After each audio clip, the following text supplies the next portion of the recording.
Talk about food sensitivities because we get a lot of questions about food sensitivities. One thing we have to remind people is that a food sensitivity is not a food allergy. A food allergy is something you'd have to go to your doctor towards because you're anaphylactic. A food sensitivity is something that can be related to an everyday health complaint, such as digestive issues, things like gas, bloating, constipation, too many bowel movements, not enough bowel movements, indigestion, acid reflux, stomach pain, stomach cramps. Those can be a food sensitivity. But then we've also got some other type of health complaints that clients come to us with, things like headache, migraines, joint pain, phlegm production, sinus drips, weight gain, water retention, waking up to go pee. These can also be linked back to a food sensitivity. So just remember the differences. Now, the interesting part about food sensitivities that makes it difficult and to why some people don't believe in them is because each person can have a different reaction to a food. So an example would be me and my daughter. If she eats eggs, she breaks out in hives. If I eat eggs, my nose starts to drip. I get a lot of phlegm production. I get a lot of digestive discomfort, and I retain about 7 to 10 pounds of water retention in about 2 to 3 days. So we have two different people. We have the same food,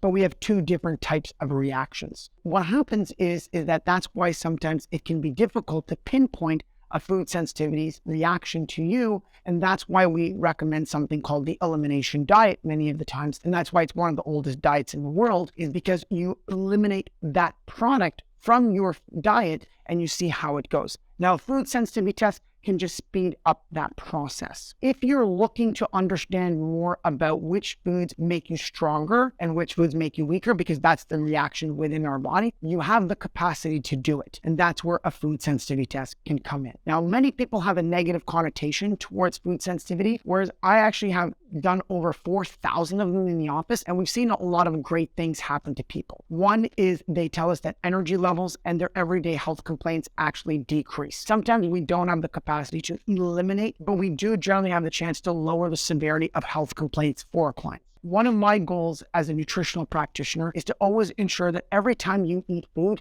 you feel like an 8 on 10. Because when you feel like an 8 on 10 and your energy levels are consistent, that means your day is going to be consistent. And food can be one of the drivers behind consistency and energy levels throughout the day. So by getting a food sensitivity test can help support you in that process. Another positive is it actually increases your variety. I think I read something or I've listened to some podcasts about how many foods actually people eat in a week.